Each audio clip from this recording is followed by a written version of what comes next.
Welcome to the second season of our Pro Cyclist mode on Pro Cycling Manager 2024. In our first season, we've actually grown quite a bit, 77 cobblestone and 77 sprint, so pretty solid across both areas. But despite being close to a lot of victories, we only won a single race, that is the GC of the ZLM Tour. In this 2025 season with these attributes, I want to win more. I want to win consistently. Anyway, let's take a look which races we're going to be riding. Looks like right now our season starts in Mallorca for the Trofeo Palma, basically a sprint one-day race. But I think I want to start the season earlier with the Trofeo Ses Salines, basically a similar race. So I'll spend 5 of my 67 points, there we go, and that race has now been added to our calendar. Now I think our team has requested a wildcard for Omloop Nieuwsblad, but it's not on our calendar yet, so we'll have to monitor that. But afterwards, Kuurne, Brussel, Kuurne, and I think we've got the stats for that, to be honest. Le Samet as well, Krikeljon like last year, Nokere Koersen, and Gent-Wevelgem requested a wildcard, but not confirmed yet. But I do want to ride as many Belgian ChatGPT races I can this year, so Grote Prijs Jean-Pierre Montserrat will be added to our calendar. And the same goes for this one, Bredenhoek-Oxijde Classic, basically a sprint, so why not? Now GP Denay is not in Belgium, it's a French race, but it's very cobbly, it's kind of a BTEC Roubaix, and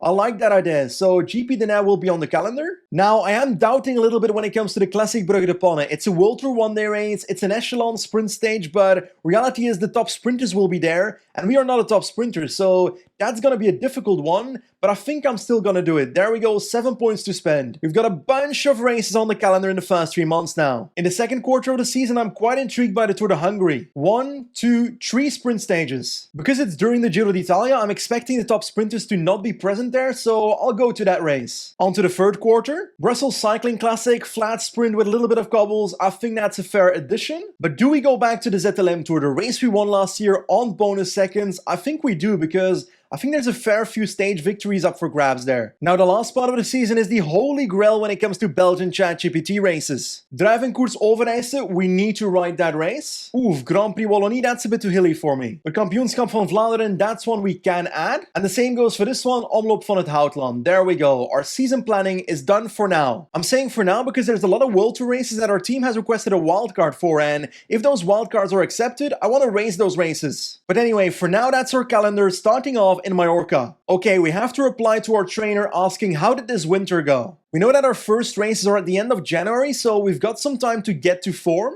But I'm fairly certain I can't start with several weeks of holiday in the sun despite that sounding pretty good. So I think I'll go for the second option. I did a good preparation without getting too excited in order to be tip-top in the spring. There we go, let's confirm that. Our next step is setting up our training, but for that we need to decide which races we're going to be peaking for this season. Because I chose to start the season with average winter preparation, I cannot add a target objective in the first 8 weeks of the season. And guess what? Kuurne, Brussel, Kuurne is just before that period ends. But we are riding a bunch of one-day races in Belgium the week after, so I will put a target day objective 1 week later instead. There we go. Now, in June lies the Baloise Belgium Tour, a pretty important race for us, followed by the Belgian National Championships, quite a hilly parcours though, so doesn't exactly fit us. But I do feel like the Baloise Belgium Tour is a target day objective for us. No, I won't do that. I'll actually change my mind completely. No target day objective. I want to make it a target B objective instead. And to be precise, I want to make it a 3-week target B objective. Because I want to save my target day objective for the last part of the season and not just one,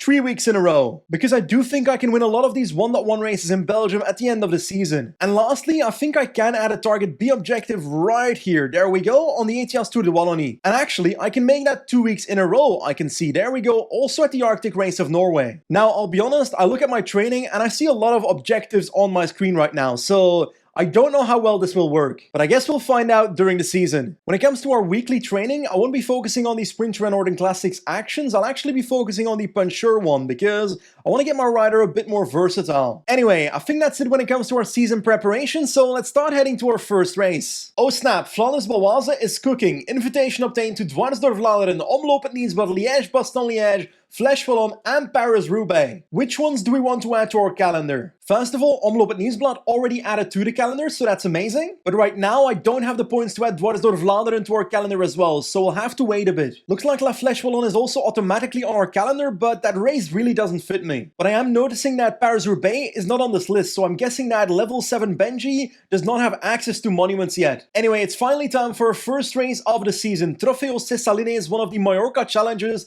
and a sprint classic. classic, so this one should fit us. Well, it certainly does, because we are second favorite for the race behind Juan Sebastian Molano, so let's try and beat this guy. We are starting off the season with absolute leadership, roll sprinter, objective, win the race, so let's try and do that. There's about 40k left in the race, and we are on the proper climb, the only climb in the race, and we just have to survive this one, so it's all about positioning for now. Houston, we've got a problem. We're dropping from the back of our own train, so it's not all about positioning, it's about getting Benji over this damn climb apparently. Almost, come on, man, come on, you can close this down, don't get gapped, please.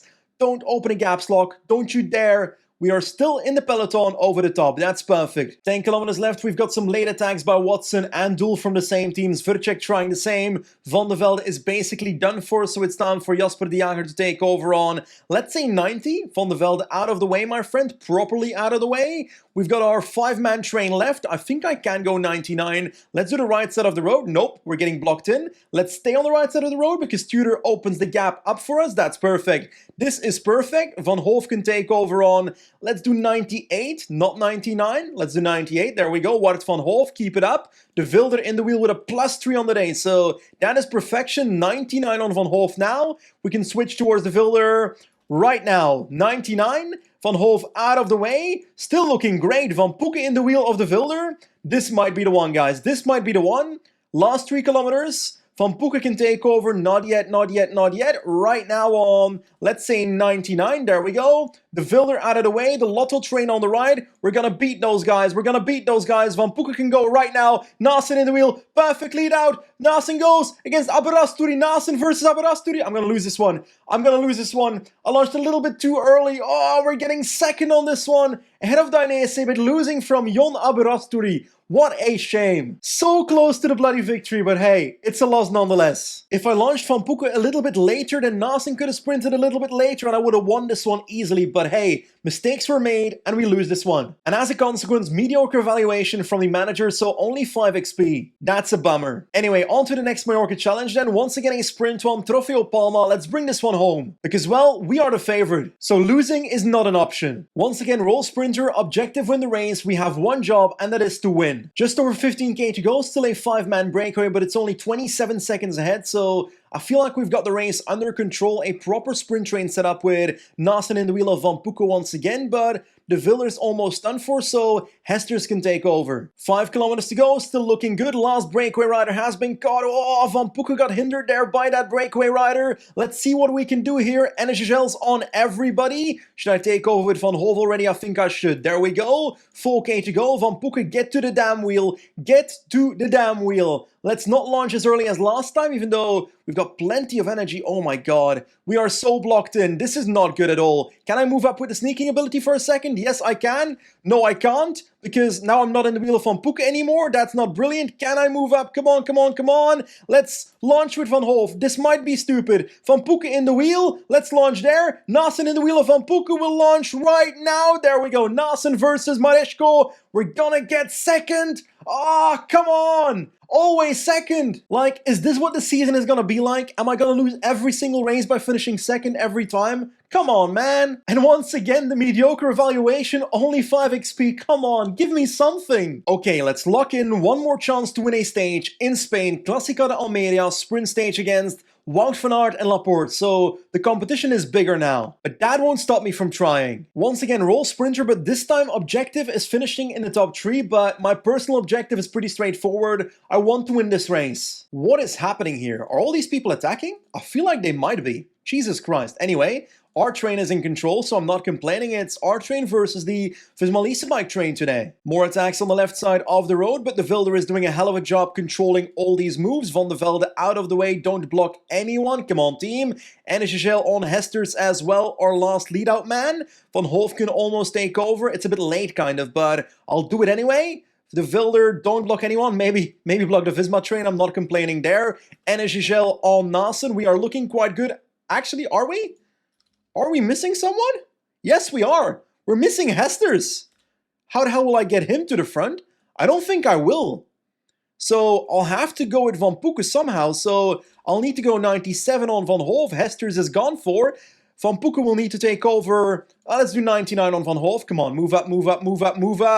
Oh, that Visma train is destroying us. 99 on Van Poeken. Come on, come on, come on. No lead out yet, no lead out yet, no lead out yet. Hester's in our wheel, so that's okay. There goes Van Aert. We launch as well. Hester's can sprint too. We're going to be destroyed here by Van Aert and by Leitao. We never really got to speed here, so I probably should have launched earlier though, but not even a second place today. We're getting 5th. Yeah, that wasn't very good, was it? We had to improvise a little bit with Hester's not being part of that lead out, but I feel like we still could have done better regardless of that. Getting 5th is just not a good result for us. Just like every single race so far, mediocre evaluation, so 5 XP once again. This video is sponsored by Zwift. Zwift is the go-to training app that makes indoor cycling much more enjoyable. If you want to start Zwifting but you don't have an indoor smart trainer yet, you're lucky. Because right now you can get 10% off the following products. The Wahoo Kicker Core Zwift 1, the Wahoo Kicker Core with cassette, the Zwift Ride with Kicker Core, or if you already have a compatible smart trainer, the Zwift Ride frame by itself. To receive the 10% discount, use the link in the description and code BENJIZ10.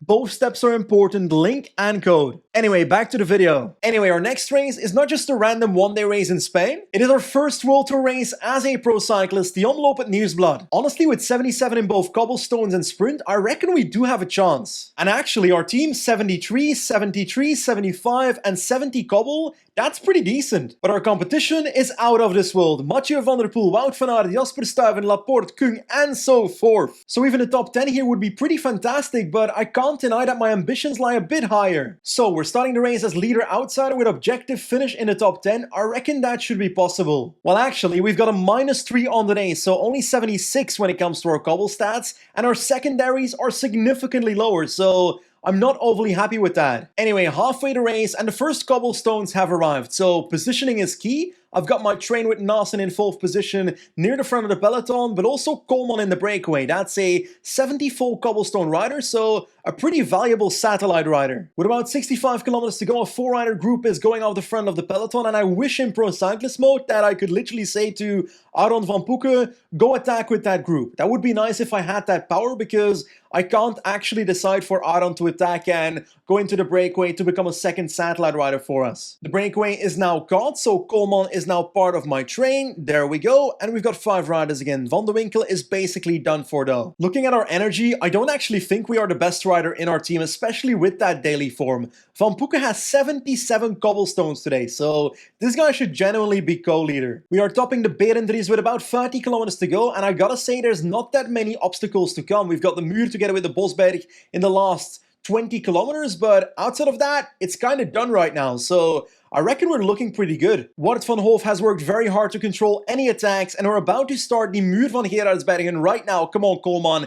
Keep ourselves at the front of the peloton somehow. Is that Van der Poel? Yes, that is Mathieu van der Poel going together with Jasper Stuyven, but I've got no response to that. They've got 45 seconds already after just the Muur. Come on, guys. Anyway, Coleman to the front, and let's set tempo behind these. Ah, Van Hoof is gone, but he was done for anyway, but Nasen is not looking too bright right now. Actually, I don't need to do the pacing. I'll let Visma Leasebike do it for now. Actually, never mind. The Bosberg is here, so the next obstacle, I generally might not survive that because my energy is not looking that great. Ooh, we're just about to survive. Come on, hold on, hold on, hold on. No gaps, no gaps, no gaps, no gaps. No, no, no, no, no, no, no. Come on, hold on. No, there's a gap.